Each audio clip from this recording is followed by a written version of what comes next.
So I think a high aspect 1950 is probably the perfect setup for you. Medium lag, flat mass. You definitely want to make sure you're board. So you've been wondering how to get into wingsurfing and what exactly gear do I need? In this video, we're going to make it super simple, super clear on exactly what you need to get into wingsurfing.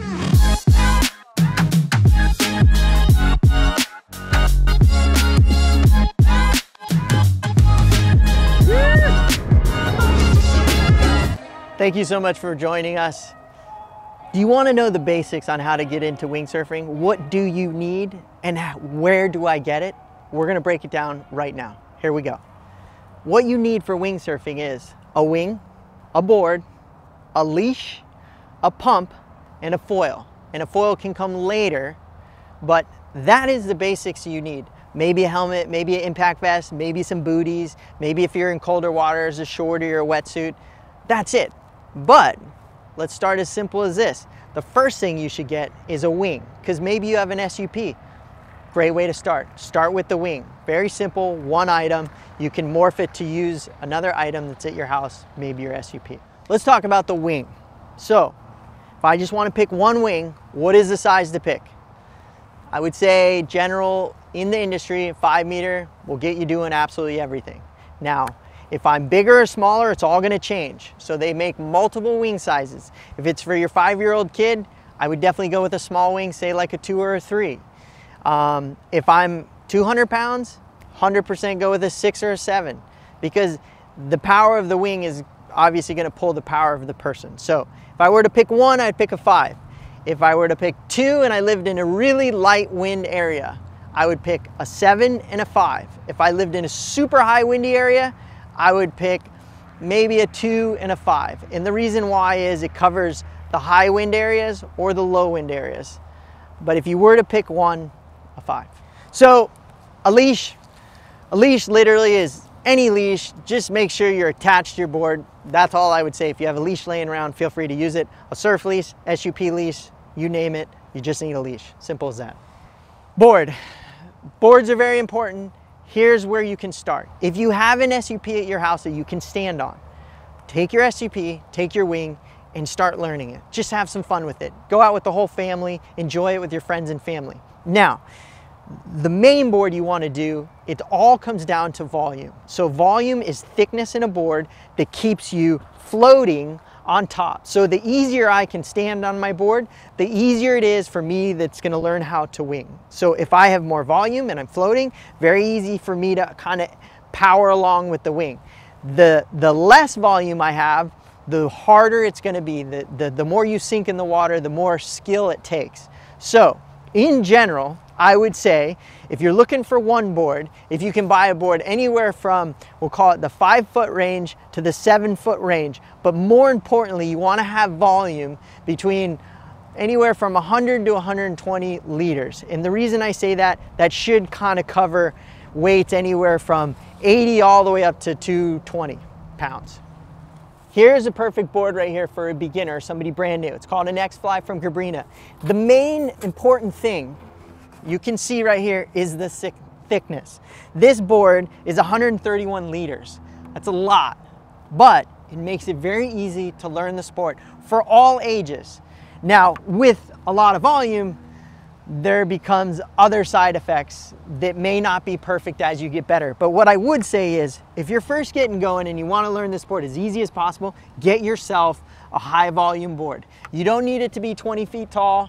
Anywhere from 5 to 7 feet's perfect. You just want to have some volume. The bigger you are, the more volume you want to have. One other quick point I can say for a beginner that's helpful, and it's totally up to you. If you get a board with inserts, and there you can actually put foot straps in. What this does do is help you have a place to put your foot into something as you start to learn this. It's just an option, you don't have to have it, but it's something to think about when purchasing a board. Foot straps or no foot straps. As you get better, you're going to be doing backflips and front flips, so you may want the foot straps. So wingsurfing, the attachment is a foil. Now, why a foil versus just a board? A board will work, but you're only going to go so fast because you have all the surface area. So just like an SUP, you're just going to trudge along. It'll be fun. You have power, you're riding along, but it's not super fast and exciting. What a foil does is it's just like an airplane wing. An airplane, it wants to fly. So what happens is when I get the movement going, this whole foil will lift up out of the water and it'll lift whatever is on top of this up out of the water. So you create zero drag, you're incredibly efficient, and now you're flying on top of the water. So that's what everybody evolves and wants to do.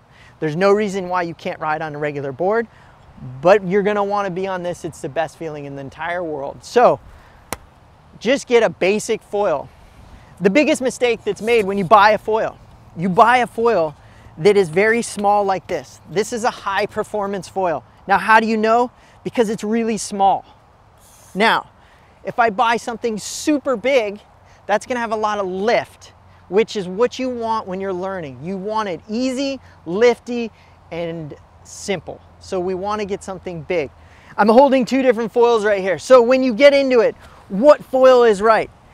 If you're brand new to the sport, get yourself a big foil. You wanna get something in the 2,000 range or 300 range, depending on how you look at it. There's many companies that make different sizes. They talk in square centimeters or square inches. So all you really have to remember is I want something around the 2,000 range or the 300 range, depending on if they're talking square centimeters or square inches.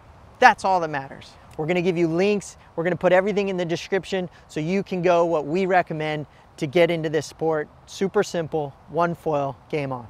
Let's talk about a pump. The most important thing you need. You have to pump your wing up. A lot of people leave these. They rely on somebody, their friend, to have it at the beach. Be careful, he may not have it that day and then you can't ride. Get yourself a pump, any kind of pump, just a pump. Most important thing when you purchase a pump, whatever wing you purchase, make sure your pump has an adapter to pump up that wing. That's all that's important.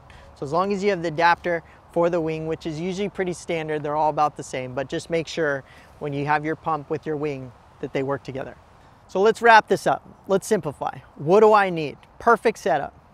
5-meter wing, a foil, maybe around the 2,000 range, a board, we're looking at about 100 liters, 5056, pump, leash, and a whole lot of time to have some fun. Make sure to like and subscribe because the next video is gonna take you out on the water and teach you how to do this awesome sport. We appreciate you tuning in today. We wanna hear from you. Please put some comments, let us know what you wanna hear, what you wanna learn. We're gonna make every video possible to make your life easier as you evolve in wingsurfing. So please leave your comments, shoot us a message, and thank you so much for watching, and make sure to like and subscribe.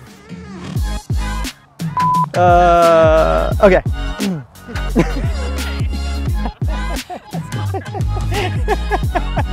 Thank you so much for joining us today on another edition of, I don't know what we're talking about. Okay, hold on, I'm lost here. Give me a second.